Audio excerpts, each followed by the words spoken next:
MTA TV, media syiar Islam.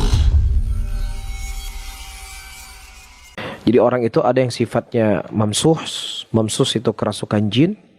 Bisa saja yang sifatnya itu disihir. Ya, nah biasanya kalau orang yang mamsus, kadang-kadang jin-jin iseng, ya, atau dia sedang lalai, atau dia sedang terlalu bahagia, atau terkadang dia terlalu sedih, terkadang bisa kerasukan jin. Dan ini biasanya lebih mudah untuk dijauhi, mudah untuk dilepaskan jin yang masuk ke dalam tubuhnya. Yang kedua adalah mashur, orang yang disihir.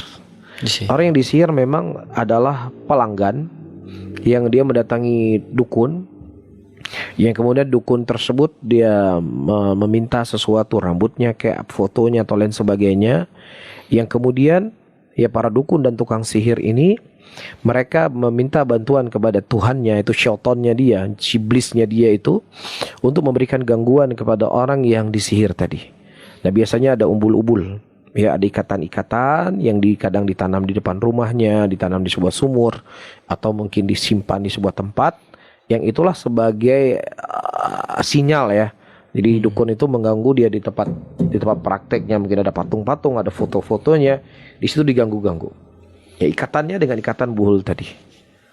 Taib. Maka cara mengobati orang yang terkena sihir tadi, pertama dicari buhulnya itu di mana.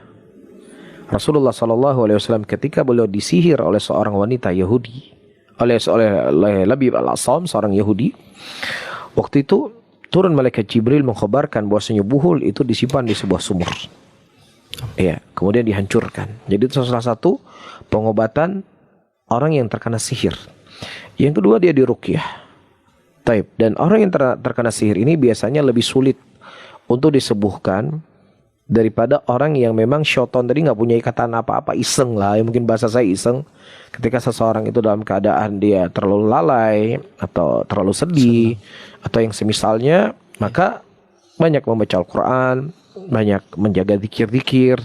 Ya salah satu juga kata Rasulullah memakan 7 butir kurma ajwa, maka dijauhi daripada sihir dan yang semisalnya. Dan perlu kita ketahui semuanya, ya syaitan itu sendiri, iblis itu sendiri, dan para dukun itu sendiri sebenarnya dia tidak akan bisa memberikan mudarat kecuali dengan izin Allah Subhanahu wa taala. Jadi, ketika seseorang ingin melindunginya dari jin, dari syaitan, bukan dia datang ke dukun. Oh, ini dukun hitam, saya ingin datang ke dukun putih. Ini cuma sekedar pakaian dukun putih. Hakikatnya tetap dia berkhidmat kepada syaitan. Cuman yang satu mungkin pakai gambar tengkorak, yang satunya mungkin pakai tasbih, kan begitu. Hakikatnya itu cuma sekedar yang saya sebutkan tadi untuk menipu manusia. Covernya aja. Ya covernya nanti lempar tasbih lah, apa nama-namanya.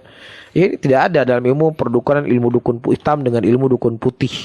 Selama seseorang melakukan praktek-praktek yang saya sebutkan, itu praktek yang terlarang di dalam agama kita. Jadi dibacakan ayat Quran, dan yang terpenting jangan dibuat syaitan itu diajak ketika kemasukan diajak bicara. Siapa nama kamu? Berapa orang dalam tubuhmu? Oh, saya ada 1 juta orang di sini begini dan begini. Jangan diajak bicara. Karena yang memberikan ta'thir, pengaruh yang besar ketika orang yang kerasukan tadi Al-Quran itu sendiri. Al-Quran itu yang memberikan pengaruh. Jadi ketika Anda ajak bicara, memang senang dia, sehingga membuat dia tidak nyaman karena bukan Al-Quran yang dibacakan. Dan omongan dia semua bohong, pendusta. Para syaitan itu pendusta, jangan didengar. Terus dibacakan Quran, jangan diladani apa yang dia munculkan dari suaranya. Oh nenek, oh fulan, dan misalnya. Ya ini membuang waktu. Ya dibacakan hanya Quran terus istiqamah. Ya dan seterusnya, dan sembari dia berdoa kepada Allah Subhanahu wa taala, karena Allah lah yang berkehendak semuanya. Kalau Allah tidak berkehendak, maka itu semua tidak akan terjadi. Dan kalau seandainya Allah akan mengangkat, maka itu akan terangkat. Ya, maka yang paling terpenting iltija dan kembali kepada Allah Subhanahu wa taala. Nah.